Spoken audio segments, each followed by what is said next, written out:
Hello guys, welcome back to my YouTube channel. For today's video ay tuturo ko po sa inyo kung paano ma-monetize ng mabilis kay Ads on Reels.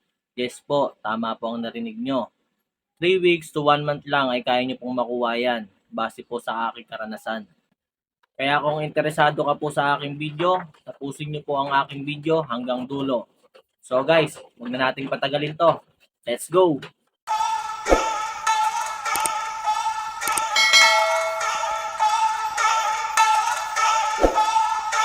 So guys, ganito lang po ang gagawin natin. Una ay maglinis lang po muna tayo ng ating mga videos. Tulad po ng static videos o image na nilagyan lang ng effects o music.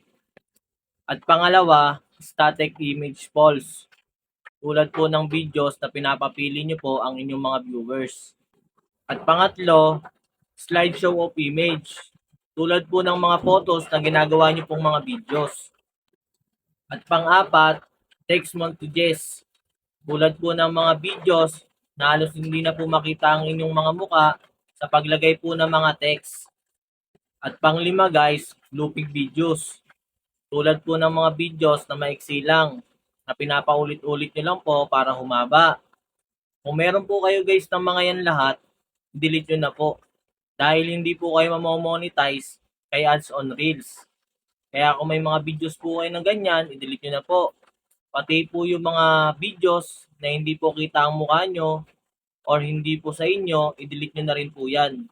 Huwag po kayo manghinayang sa mga views dahil hindi rin po kayo mamamonetize niyan. Sayang lang din po ang pagod nyo. At pag nalinis nyo na guys, ganito po ang gawin nyo. Mag-upload po kayo kay Reels ng 3 beses o 4 na beses kada araw. At kung kaya nyong mas humigit pa, ay mas maganda. At ang gagawin nyo pong mga videos, yung kita po yung mukha nyo or naka-center front po kayo. Sundin nyo lang po yan guys. At mabilis po kayong may invite kay Ads on Reels. So guys, kung may natutunan ka at nagustuhan mo ang aking videos, huwag nyo pong kalimutang mag-subscribe, i-like at i-share ang aking videos.